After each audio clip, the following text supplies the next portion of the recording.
Diálogo Nacional. Apoio CIEE, há 5 décadas abrindo portas para as novas gerações. O Diálogo Nacional inaugura hoje o seu estúdio aqui no Morumbi. E neste programa de número 942, o nosso convidado é o presidente executivo do Sindicato da Indústria de Produtos Farmacêuticos do Estado de São Paulo, Dr. Nelson Mussolini. Que bom, Nelson, recebê-lo aqui neste programa, eu diria festivo, porque estamos inaugurando o nosso novo estúdio. Para mim é um grande prazer estar aqui, participando do Diálogo Nacional, e estou à sua disposição para tentar explicar um pouco melhor o que é a indústria farmacêutica, para as pessoas entenderem como funciona o nosso negócio.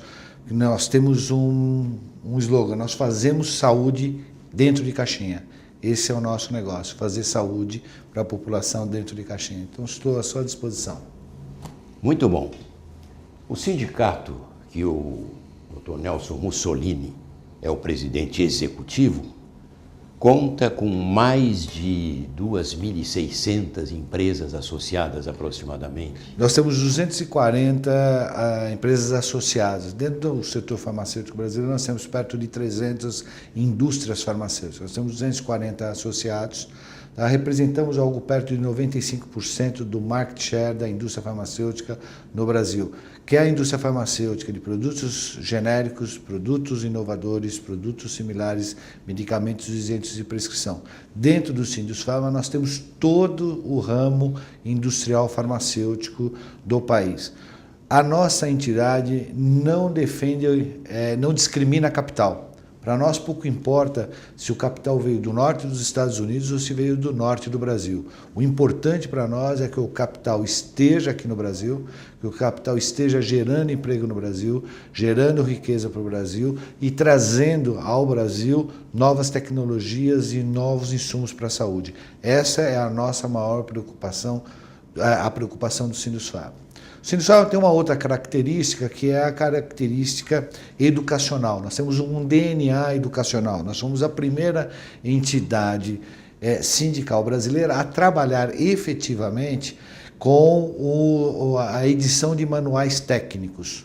Para você ter uma ideia, no último ano passaram pelas nossas salas de aula, nossos escritórios, aproximadamente 30 mil pessoas aprendendo, entendendo e desenvolvendo a indústria farmacêutica dentro do Brasil.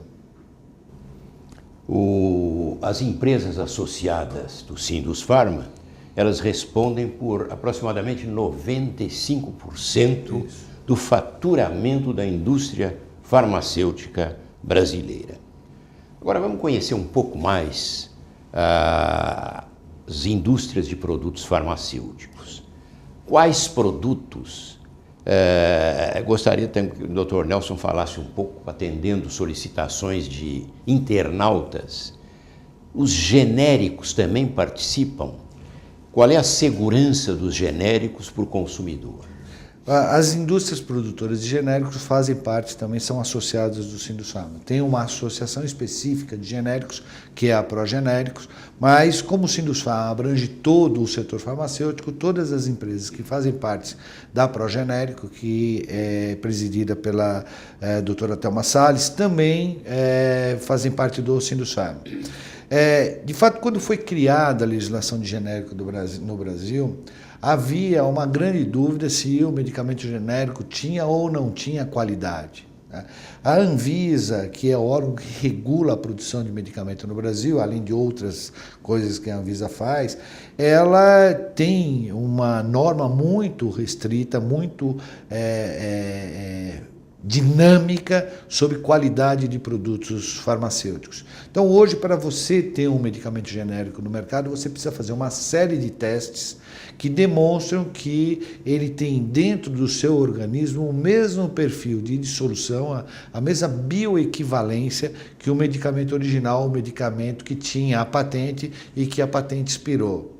Então a gente fala assim, a genérico existe quando quebra a patente. Não, o genérico existe quando a patente de um medicamento inovador termina essa patente. Como é que funciona a questão de patente?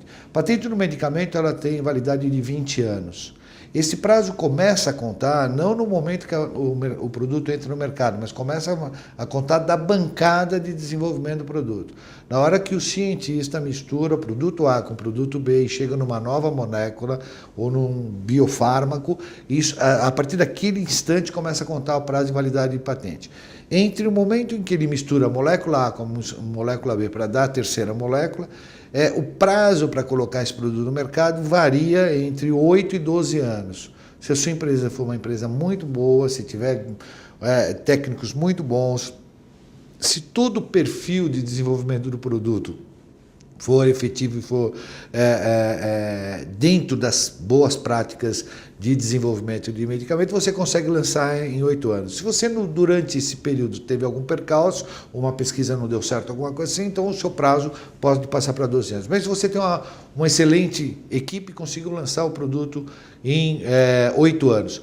A partir daí, você tem o resto da validade da patente, ou seja, só 12 anos, não são os 20 anos. A patente começa a contar do momento que você começa a desenvolver.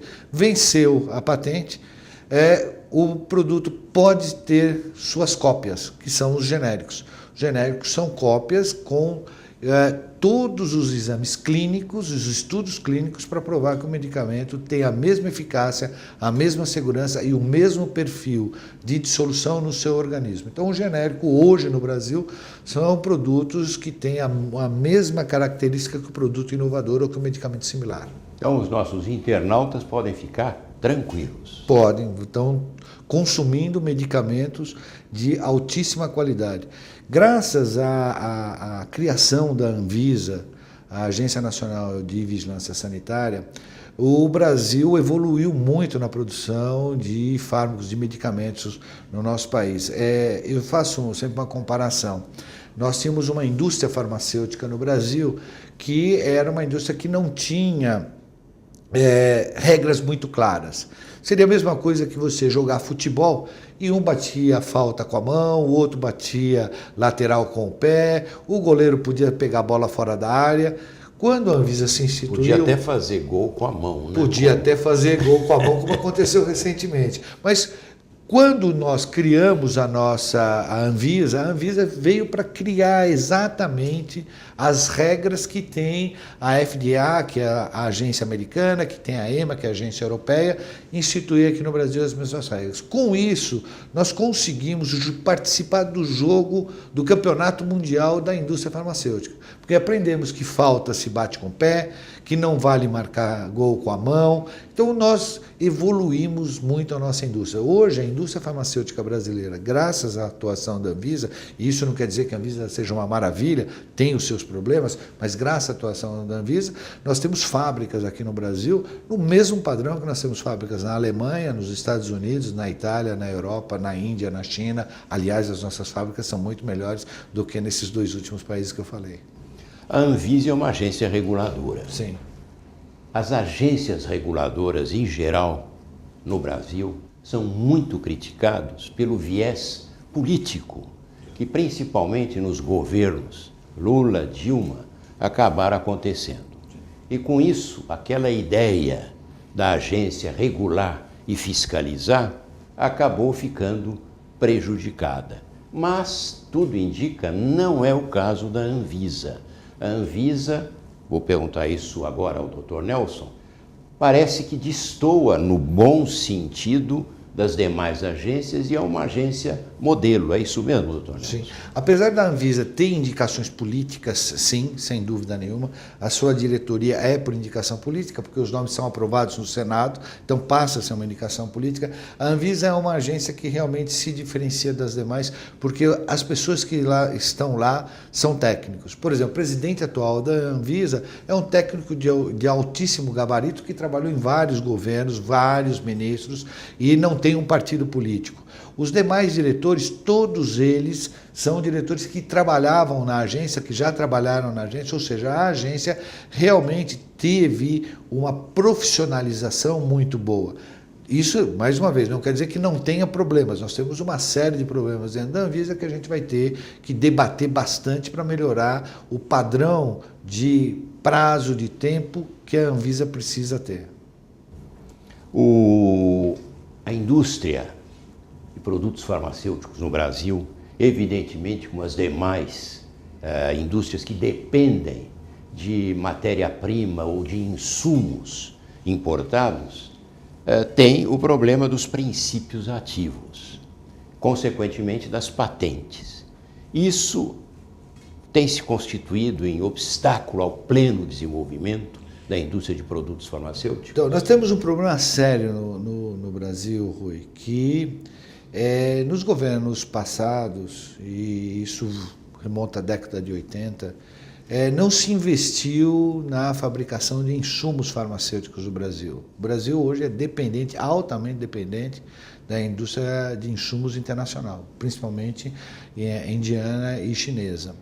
Para você ter uma ideia, mais de 90% do ingrediente ativo que está no comprimido que nós estamos consumindo todos os dias, ele vem de fora do Brasil.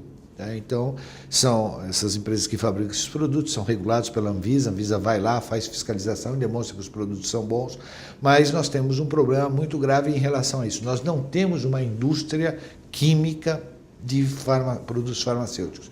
E é uma coisa que você não consegue construir do dia para a noite, porque você precisa muito volume de produção, porque são produtos que você faz em toneladas para vender em miligramas. Então, você tem que ter um mercado muito grande. O mercado brasileiro é bom, o mercado brasileiro é crescente, a gente vai ter oportunidade de falar sobre isso, mas nós representamos algo perto de 3% do mercado mundial de produtos farmacêuticos. Então, para ter uma indústria de base aqui no Brasil, a gente precisaria efetivamente ter uma indústria exportadora com muitos incentivos, o que, infelizmente, nós não temos hoje no Brasil incentivos para exportação de produtos farmacêuticos. Não é este o foco do governo, e a gente pode até entender que tem produtos que podem ter mais condições de trazer divisas para o Brasil do que medicamentos, do que por ser, a matéria-prima não ser algo extremamente pesado no custo das nossas empresas. Sem dúvida nenhuma, quando a gente tem variações de dólar muito grandes, a gente tem um problema sério. Nós somos uma indústria diferente das demais. As demais estavam pedindo, e provavelmente aquelas que você já entrevistou aqui, estavam pedindo que o dólar fosse mais alto. Para nós, quanto mais alto é o dólar, menor é a rentabilidade da indústria farmacêutica que está sediada no Brasil. A indústria de produtos farmacêuticos é o foco do programa de hoje. E o nosso convidado é o presidente executivo do sindicato que representa as indústrias de produtos farmacêuticos aqui no estado de São Paulo, Dr. Nelson Mussolini. Dr. Nelson, vamos falar agora sobre a indústria brasileira, evidentemente as indústrias de produtos farmacêuticos, pesquisa, desenvolvimento, relação com as universidades, etc. Então, desenvolver medicamento é um trabalho extremamente custoso. É muito caro para você desenvolver um medicamento, porque além de você criar a molécula, desenvolver a molécula, ter uma nova molécula, você precisa fazer pesquisas clínicas para saber se esse medicamento não vai causar um dano na pessoa. É diferente quando vou desenvolver, por exemplo, um telefone celular, eu desenvolvo na bancada, os cientistas desenvolvem o telefone celular, eu coloco no mercado, o telefone celular não funcionou, então eu faço um recall, eu troco o telefone, eu abandono aquele produto. E é rápido para fazer. No nosso caso, como eu já tive a oportunidade de falar, demora 10 anos para fazer, em média. Né? E eu não posso errar, porque quando eu erro, eu deixo de fazer um medicamento e posso estar fazendo um veneno. E a diferença é muito pequena, é muito restrita. Então, o meu campo de ação, o campo de ação das nossas indústrias é muito restrito. Em razão disso, nós somos obrigados a fazer uma série de testes, que começam testes in vitro, passam por testes, alguns testes hoje não tanto quanto no passado, mas em animais, e depois nós vamos fazer as pesquisas clínicas em seres humanos, no que a gente chama de indivíduos da pesquisa. Isto é muito custoso, isso é muito caro, porque envolve centros de pesquisa, envolve trabalhos de terceiro e toda uma logística para você poder fazer esse tipo de pesquisa. Então, pesquisa de produtos farmacêuticos é um negócio muito caro.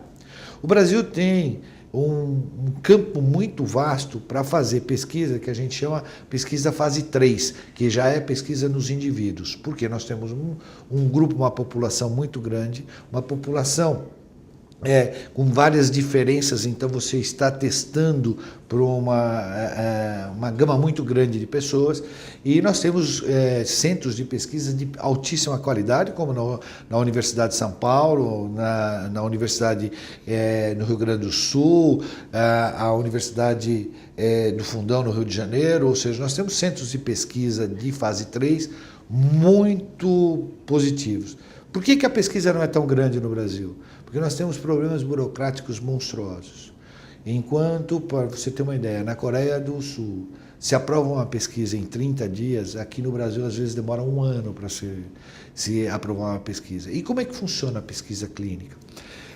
Eu vou fazer uma pesquisa clínica no nível mundial. Então eu vou escolher 2.000 indivíduos para participar dessa pesquisa clínica sobre um produto para hipertensão arterial. Eu faço um protocolo clínico, passo pelos comitês de ética para saber se a minha pesquisa é ética. Por exemplo, a gente não faz pesquisa com criança, a gente não pode fazer pesquisa em que a gente não vai dar um medicamento para a pessoa. Então, nós temos uma série de itens éticos. Não pode se fazer pesquisa com mutagênicos, produtos que possam trazer mutações nas pessoas. Então, eu passei pelo comitê de ética, eu aprovei, eu começo a minha pesquisa, eu abro a pesquisa. Abriu a pesquisa, tem um prazo para você colocar as pessoas.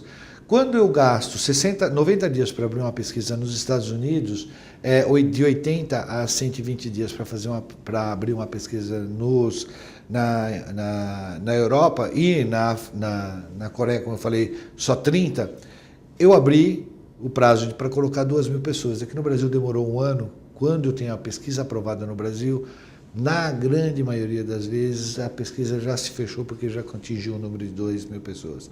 E o que isso traz para o nosso país? Nós perdemos em conhecimento, porque os nossos pesquisadores não vão ter contato com os pesquisadores externos. Nós perdemos em tratamento de saúde dentro do Brasil. Então nós temos um problema sério dentro de pesquisa, porque infelizmente no Brasil, e aí vem a primeira crítica dentro da Anvisa, infelizmente dentro do Brasil nós temos que aprovar a pesquisa em comitês de ética e depois passa para aprovar na Anvisa. O Comitê de Ética é nacional, né? O Comitê de Ética tem a CONEP, que é nacional, mas cada universidade tem hoje seu Comitê de Ética. Então, só passa para o nacional alguns tipos de pesquisa, mas normalmente o Comitê de Ética aqui da Universidade de São Paulo, do Hospital das Clínicas, pode aprovar uma pesquisa, mas aí eu tenho que mandar para a Anvisa. E aí a Anvisa demora 6 meses, 1 ano para aprovar a minha pesquisa. Ou seja, nós temos retrabalhos no Brasil que a gente não precisaria fazer. Bastaria a Anvisa criar uma norma e falar, olha, eu quero a pesquisa desse jeito.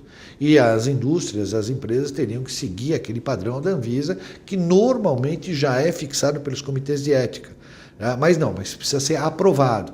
Porque se não for aprovado pela Anvisa, eu não tenho como importar, por exemplo, produto que eu vou usar para fazer essa pesquisa. Ou seja, nós temos uma perda de tempo no desenvolvimento de novos produtos no Brasil. Com isso, a gente enfraquece a nossa pesquisa. Quando a gente pega a pesquisa no Brasil, a gente precisaria ter a pesquisa de base no Brasil, ela está engatinhando ainda, porque ela é muito custosa, ela é muito complexa e, infelizmente, nós temos um problema grande dentro das nossas universidades. A universidade brasileira ainda tem aquela questão ideológica de que a universidade não pode ganhar dinheiro porque desenvolveu um produto. Nós somos excelentes em desenvolver papel, em escrever, mas nós não aplicamos aquilo que a gente desenvolve. Nós temos um problema sério dentro da nossa universidade porque é um problema ideológico de que a universidade não está ali para servir ao setor privado.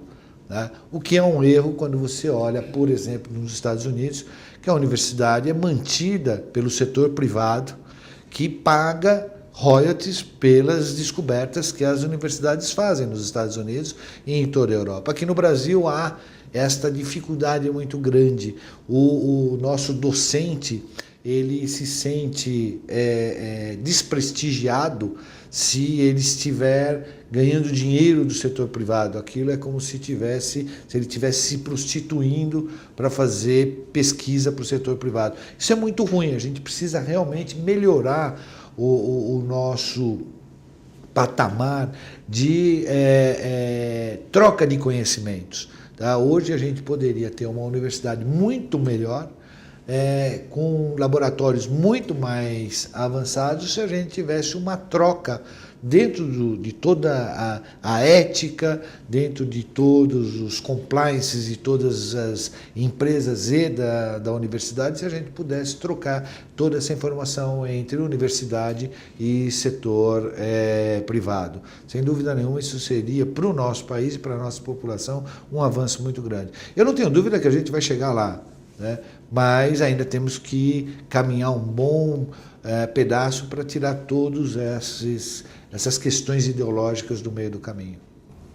Dr. Nelson citou aqui a questão da ética e nesse momento vale a pena a gente novamente prestar uma homenagem ao pai da bioética, que é o professor William Saad Rosem, que nos deixou depois de 89 anos bem vividos e prestou inestimáveis serviços, com certeza, para a indústria de produtos farmacêuticos e para a indústria como um todo, porque era um homem que pensamento aberto e universal e com muita garra pelo problema do que ele chamava de bioética.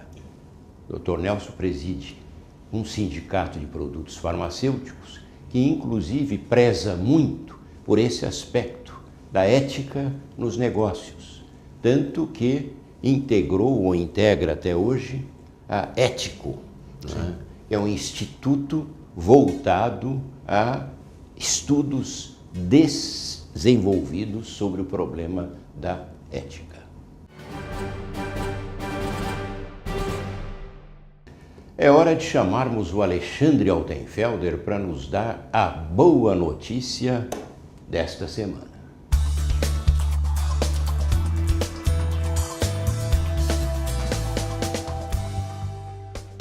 A capital do Chile, Santiago, terá o primeiro metrô do mundo movido a energia solar.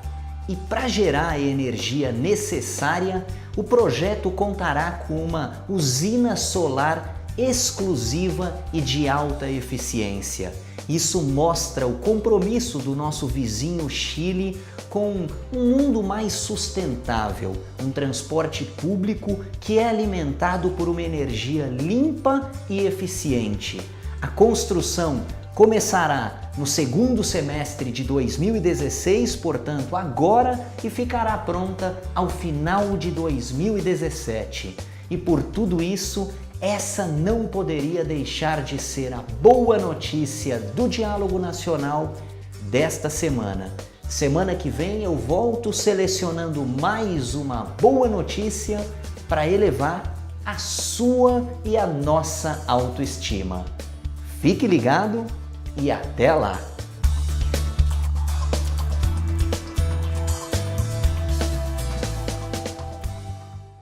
Telespectadores e internautas, vocês têm hoje a oportunidade de ver e ouvir o presidente do Sindicato de Produtos Farmacêuticos aqui do estado de São Paulo, falando sobre uma indústria de produtos farmacêuticos que diz respeito a todos nós. Não é? Dr. Nelson, vamos dar uma desviada agora e vamos entrar num problema delicado, que é a gravíssima crise política, econômica que o Brasil vive. Hoje, inclusive, os jornais da data de hoje e a internet publicam aqui, vamos começar pela Fiesp. Pesquisa Fiesp de intenção de investimento 2016. O investimento da indústria de transformação em máquinas, equipamentos e instalações deverá despencar 50% em 2016. Outro dado: a parcela de empresas que não devem investir em 2016 é de 73%, superior aos 56% das empresas que declaram não ter realizado investimento em 2015. Outro dado, esse do comércio. Resultado do comércio restrito foi puxado por poucos segmentos e o ampliado ainda ficou muito negativo. Agora, dois dados positivos. Venda de roupa de inverno cresce até 300%, em virtude dessas baixas temperaturas que estamos vivendo aqui na região sul-sudeste. E uma outra nota positiva, mas triste. A Budi, fabricante britânica de tornozeleiras e braceletes eletrônicos, acaba de entrar no mercado brasileiro, onde vê enormes oportunidades. A companhia fez a primeira exportação de 10 mil tornozeleiras para o sistema penitenciário nacional, parte da primeira série de 16 contratos no país. Dr. Nelson, a indústria de produtos farmacêuticos, o que é que está acontecendo? Então, nós somos um ponto completamente fora da curva. Que bom. Nós tivemos um crescimento o ano passado de quase 15%, sem descontar na inflação, um crescimento de quase 15%. E esse ano nós estamos projetando, no primeiro quadrimestre nós tivemos um crescimento de 12%, estamos projetando um crescimento de 8%, 9% no ano. Ou seja, nós somos um ponto fora da curva. Eu tive até a oportunidade de falar isso ao presidente Temer, que nós tivemos reunido com ele recentemente através de um convite da Fiesp.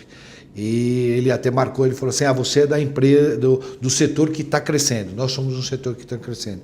Nosso setor, por exemplo, não demitiu. O nosso setor ficou muito abaixo do que a gente vinha contratando. A gente vinha contratando algo perto de 2.000 pessoas por ano. Nós ficamos o ano passado numa contratação de 300 pessoas, mas nós estamos crescendo. Tá? O nosso comércio também cresce. Tem redes de farmácias que estão crescendo na casa de 27% ao ano, são dados públicos, são dados publicados por essas empresas, porque são empresas de capital aberto. Então a gente vê o setor farmacêutico crescendo. Por que esse setor farmacêutico está crescendo? Tem duas coisas que impulsionam. Tá? A primeira é que nós estamos chegando num país que está envelhecendo, e daí porque nós precisamos tomar cuidado com a nossa previdência, porque senão daqui a pouco não vamos ter mais como pagar a previdência. Então precisamos ser muito claros nisso. O Brasil precisa cuidar da sua previdência para continuar tendo previdência. Tá? A segunda coisa, e isso nós colocamos em média mais 1 milhão de consumidores da terceira idade no mercado todos os anos. Então isso impulsiona o crescimento da nossa indústria, que faz produtos para diabetes, produto para pressão alta, produto para artrite reumatoide, coisas que a gente chama, entre aspas, desculpa a expressão, doença de velho. Então a gente está crescendo dentro da terceira idade, isso é um fato, sem dúvida nenhuma. A outra questão, as pessoas, é o que foi impulsionado pelo setor de medicamentos genéricos, porque com o preço mais baixo, maior número de brasileiros teve acesso à medicação. Então o brasileiro aprendeu com o crescimento que nós tivemos no começo de 2003 até 2010, o crescimento que a gente teve na inserção de uma classe consumidora que não era consumidora, nós tivemos o cuidado com a saúde amplificado. Riscos existem, óbvio que existem. Na hora que a gente começa a ver um nível de desemprego que pode bater a casa dos 12 milhões de pessoas, a gente sabe que as pessoas vão começar a se tratar menos. Isso a gente sabe em todas as crises. Nós somos um dos últimos setores a entrar na crise, somos um dos primeiros a sair da crise, porque a gente está tratando de saúde, as pessoas gostam de se cuidar. Né?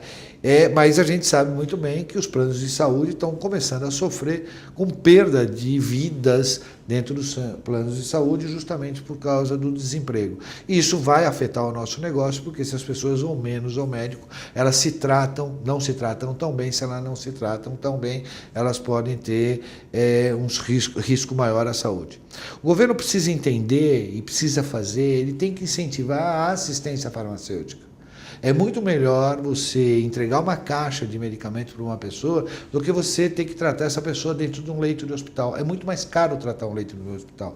Medicamento não é despesa para o governo, medicamento é investimento que o governo faz. Mas o nosso político precisa entender, e é difícil ele entender porque ele acha muito bonito inaugurar um hospital e ter um nome na placa. E ninguém coloca uma placa numa caixinha de medicamento. Mas se ele der uma assistência farmacêutica efetiva para a nossa população, ele não vai precisar cuidar da pneumonia se ele tratar a gripe.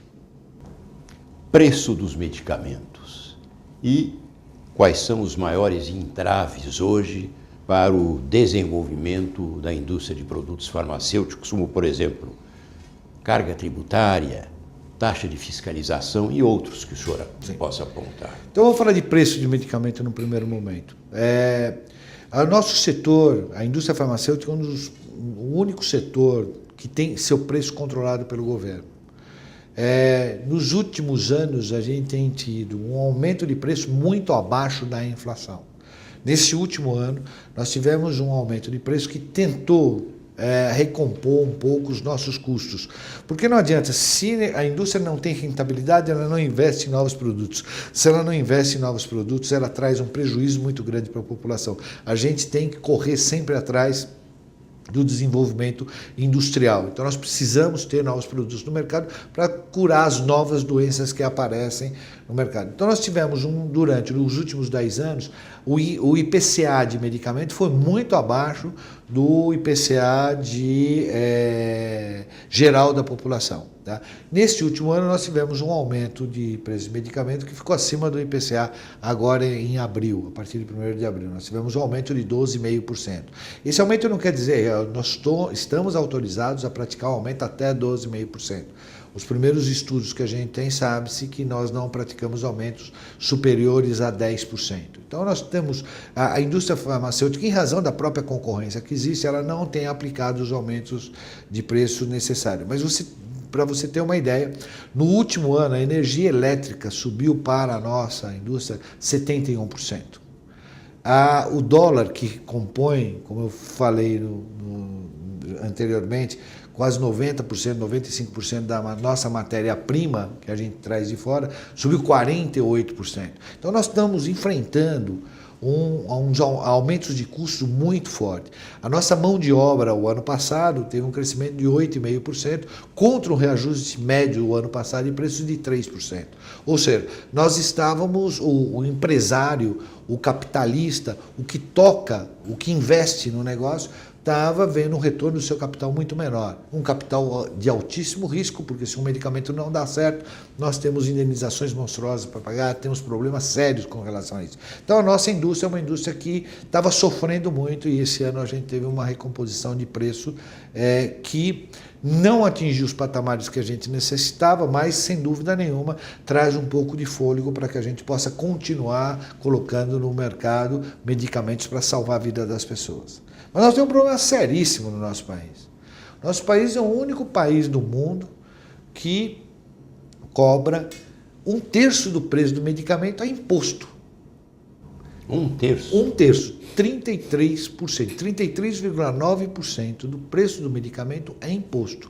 Quando você entra numa farmácia e gasta R$100 para comprar medicamento, você está entregando ao governo estadual, ao governo federal e governo municipal algo perto de R$ 33,90, R$ 34,00 que você está entregando ao governo. O maior imposto sobre isso é o ICMS. Aqui em São Paulo, para genéricos é 12%, para medicamentos que não são genéricos é 18%, mas no Rio de Janeiro é 19%, 20% o ICMS sobre medicamentos. Então, se você estiver doente no Rio de Janeiro, compre medicamento em São Paulo, que sai um pouco mais barato do que comprar no Rio de Janeiro. E, por incrível que pareça, nós temos alguns produtos que têm uma taxa tributária muito mais baixa. O falecido Geomir Betting, ele sempre falava que se você entrar numa farmácia latindo, você paga mais barato do que se você entrar tossindo, porque o imposto sobre produto veterinário é menor. E é de fato só 13% a carga tributária sobre produto veterinário contra 33% para produto de uso humano. Mas ele tinha um erro porque o seu cachorro paga o mesmo imposto que você paga, né? O que não paga é se você tiver um cavalo, se você tiver um boi. Então eu brinco que você não pode entrar latindo, você tem que entrar mugindo ou relinchando, que aí você paga mais barato, de fato. E a taxa de fiscalização, que é um problema que o seu setor sofre muito, né? Sim, nós temos uma taxa de fiscalização extremamente alta, que é cobrada pela Anvisa, e nós tivemos inclusive que discutir judicialmente um aumento que essa taxa de fiscalização teve no ano passado de 200%. Nós estamos discutindo, o judiciário entendeu que não podia dar um aumento tão grande, a alegação do governo sempre foi, não reajustamos no passado, então precisamos reajustar tudo de uma vez. Isso não é concebível você, porque não agiu, ou no mínimo com desídia, porque não fez o que deveria ter feito, de repente aumentar uma carga de uma taxa de fiscalização aos preços que foram aumentados. Nós temos efetivamente que trabalhar isso melhor dentro da Anvisa. Sem dúvida nenhuma, algumas coisas poderiam até ser maiores, mas de fato, quando a gente está tratando de saúde, tratando de entregar à população, como eu falei no começo do programa, saúde em caixinha, a gente precisa ter um tratamento tributário completamente diferente, quer dos impostos, quer das taxas. Do encontro com o presidente interino, Michel Temer, como é que o Dr. Nelson Mussolini saiu? Então, eu saí muito esperançoso, eu saí na esperança de que nós vamos ter novos ares, né? Não tenho a mínima dúvida, e o presidente colocou isso muito claro, não é o governo que vai gerar emprego, é a iniciativa privada que gera emprego. O governo tem que gerar condições para que a iniciativa privada possa fazer mais empregos. E ele colocou uma coisa muito clara, e que, de fato, todos os empresários que estavam lá, todos os representantes de empresários que estavam lá, nós aplaudimos quando ele falou que o primeiro direito social da pessoa é o trabalho. Esse é o direito que nós temos que lutar para que as pessoas tenham. Sem dúvida nenhuma, se o Brasil começar a gerar renda, se o Brasil tomar cuidado com as suas contas fiscais e com a inflação, nós vamos ter um país crescendo. Eu ouço desde criança falar que o Brasil é o país do futuro, e já faz tempo que a gente ouve isso. E, de fato, está na hora da gente mostrar que nós somos o país do futuro, com um desenvolvimento, com um equilíbrio das nossas contas fiscais. É um absurdo o que foi feito no Brasil nos últimos anos, e olhe-se o que nós temos das nossas empresas públicas. Espero que a gente realmente tenha uma legislação que, para trabalhar em empresa pública, tem que trabalhar como nós trabalhamos as nossas empresas privadas. Se eu chegar com um currículo ruim, eu não contrato uma pessoa. Não pode ser só quem indicou, tem que ser aquele que realmente sabe trabalhar. Nós temos que mudar o nosso país, nós temos que trazer ao nosso país para o mundo desenvolvido, para o mundo onde o governo tem a responsabilidade da saúde e da educação e da segurança, mas o setor privado é que faz a locomotiva andar. O Diálogo Nacional, no seu 18º ano de vida, veiculações ininterruptas, hoje é o programa de número 942, com o presidente executivo da indústria de produtos farmacêuticos, Dr. Nelson Mussolini, está abordando um tema que interessa a todos nós. Aliás, trago aí para o Dr. Nelson mais indagações de internautas. Eles perguntam, as caixinhas que contêm os remédios têm tarjas. Traduza para os internautas o que são essas tarjas. Então, Infelizmente no Brasil, nós não cumprimos, ou nós somos muito fracos na fiscalização das leis que nós criamos.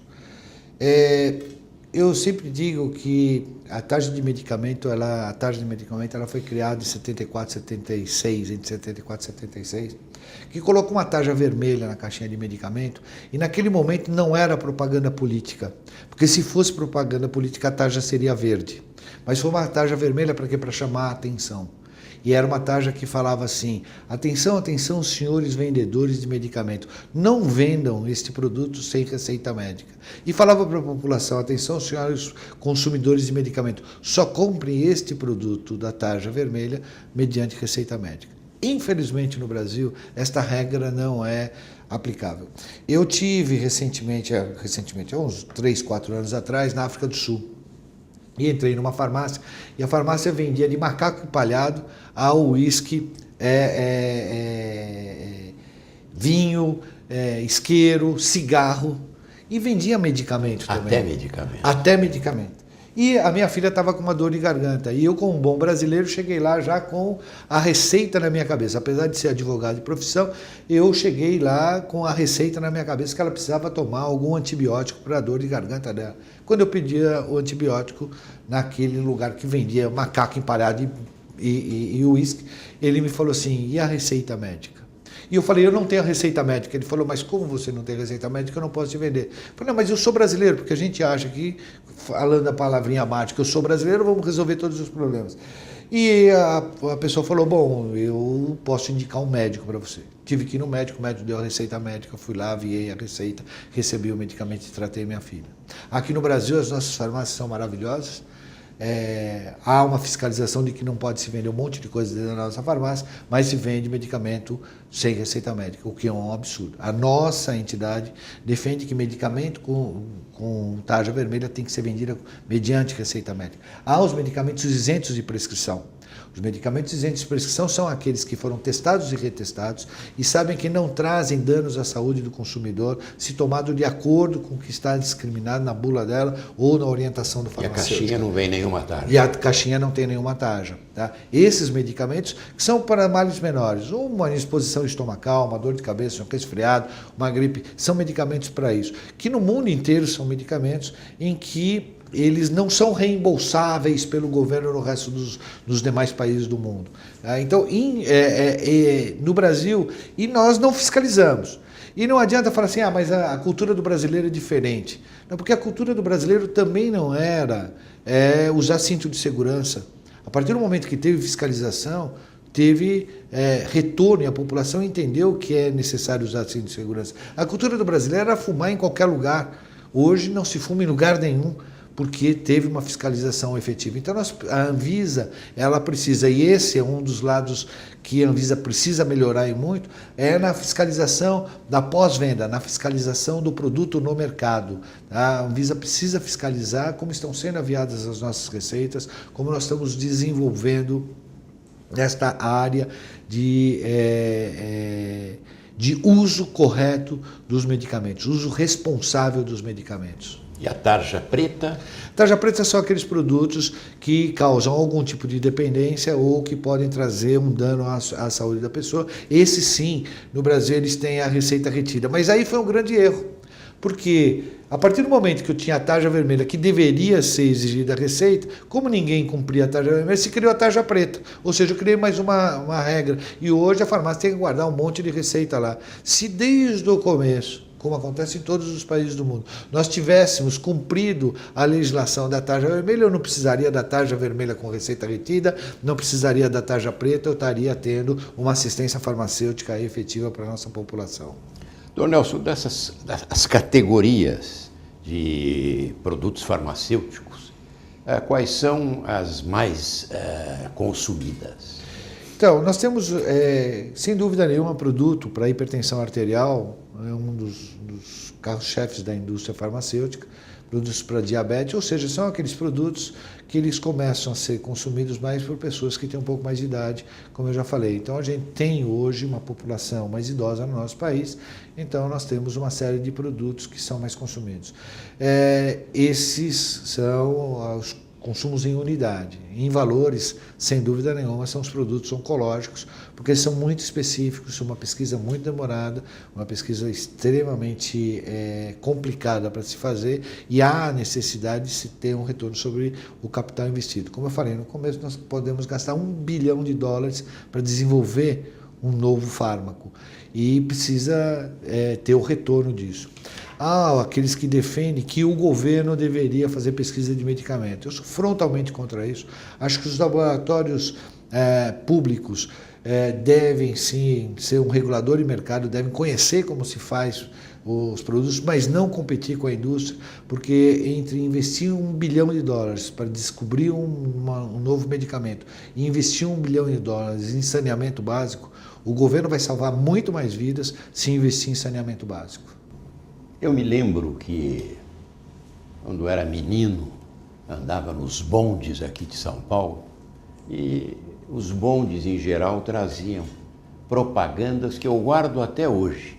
Por exemplo, aquele "Veja, ilustre passageiro, belo tipo faceiro que você tem ao seu lado. E, no entanto, acredite, quase morreu de bronquite. Salvou o rum cresotado." Sim. Assim como o regulador Xavier, o biotônico Fontoura. Hoje a gente não vê mais, em termos de comunicação, em termos de propaganda, propagandas desse tipo. Por quê, doutor? Então, a Anvisa regulamentou a propaganda de medicamentos, e os medicamentos isentos de prescrição, esses sim podem fazer propaganda. Então a gente ainda vê na televisão medicamento para dor de cabeça, medicamento para indisposição estomacal, a gente vê essa propaganda, mas mesmo essa propaganda não pode ser tão apelativa como era no passado. Por exemplo, está proibido que médico faça propaganda de medicamento, está proibido que farmacêutico faça propaganda de medicamento. Mesmo um artista, ele não pode falar: eu tomo esse medicamento e por isso que eu sou bonito desse jeito. Então, isso tudo está proibido. Nós temos uma regulamentação muito forte com relação a isso. E nós, na indústria farmacêutica, achamos que tem que ter regulamentação. A gente concorda com essa regulamentação. A maioria das empresas já tem sua autorregulamentação para evitar o uso indiscriminado dos seus produtos. Nós fazemos um produto que é para melhorar a saúde das pessoas. E se não tomado da forma correta, ainda pode piorar a saúde das pessoas. Então a gente sempre fala o seguinte: procura seu médico. Se você tem uma indisposição estomacal, uma dor de cabeça, alguma coisa, tem um medicamento isento de prescrição, converse com o seu farmacêutico. Você deu uma topada na cadeira, passe um anti-inflamatório, tome um anti-inflamatório, mas sempre olhando a orientação do farmacêutico, a orientação do seu médico, para evitar um dano maior à saúde das pessoas. Nos outros países do mundo, os medicamentos isentos de prescrição, eles são incentivados até pelo governo, porque você pega, o nosso sistema de saúde foi baseado no sistema de saúde inglês, em que o governo entrega tudo para as pessoas. Só que no sistema de saúde inglês, os medicamentos isentos de prescrição não são reembolsados pelo governo. A rainha não paga o medicamento isento de prescrição, ela dá a saúde que as pessoas precisam para se tratar. Então há um incentivo muito grande para que tenha esses medicamentos isentos de prescrição. Infelizmente, no Brasil, tem uma série de produtos que ainda são tajados, que a gente chama aqueles medicamentos tajados, que fora do Brasil não são mais tajados. A Anvisa precisa agilizar o que a gente chama de troca de taja para sem taja, o switch de produtos sem taja. Com isso, a gente está tratando da população de uma forma mais barata, mais efetiva, porque esses medicamentos normalmente têm muita concorrência, então seus preços são mais baratos. Estamos tratando da população e trazendo uma vantagem ao governo. Nós temos um sistema único de saúde no Brasil, em que a gente prega como universal, como maravilhoso, mas o privado, você, eu, quem está nos assistindo, paga 54% do custo de saúde do Brasil, e o governo só entra com 46%. Quando na Inglaterra, a rainha paga 84% do custo de tratamento de saúde e a população paga os outros 16% através dos medicamentos isentos de prescrição. O mercado americano, que é um mercado totalmente privado, O Obama entrega todo ano para a população 54% do custo dela de saúde, exatamente ao contrário do que acontece no Brasil, que a gente diz ter um sistema público de saúde. No final do Diálogo Nacional, perguntaria ao Dr. Nelson Mussolini, que preside o Sindicato das Indústrias de Produtos Farmacêuticos, as tendências globais e o futuro do segmento farmacêutico. Então, a tendência global são as empresas se especializarem. Nós vamos ter, sem dúvida nenhuma, no futuro, empresas que só vão fazer produtos para oncologia, para câncer, empresas que vão fazer só produtos para o sistema nervoso central. Esta é a tendência que já aconteceu no passado. No passado, as grandes empresas farmacêuticas são oriundas de empresas químicas. A Ciba-Geigy Química, a Bayer era química, a Dow Química fazia medicamentos, e as empresas foram se especializando. Eu acredito que, sem dúvida nenhuma, haverá uma especialização maior de cada empresa em razão dos custos de desenvolvimento de produtos. Desenvolver produto, como eu falei, é muito caro. Então, vamos fechar esse ciclo com uma especialização maior para reduzir custo de pesquisa. O advogado que ingressou na indústria farmacêutica há muitos anos atrás e se tornou hoje um líder na indústria de produtos farmacêuticos, tanto que preside o sindicato do setor. Dr. Nelson Mussolini foi hoje o convidado do Diálogo Nacional. Parabéns pelo seu trabalho e disponha aqui do Diálogo Nacional para conversarmos a respeito desse importantíssimo setor da indústria. Quero agradecer, acho que é sempre importante a gente poder olhar para o consumidor dos nossos produtos e mostrar o que a gente faz, por que faz e como faz. Obrigado. E até o nosso próximo programa.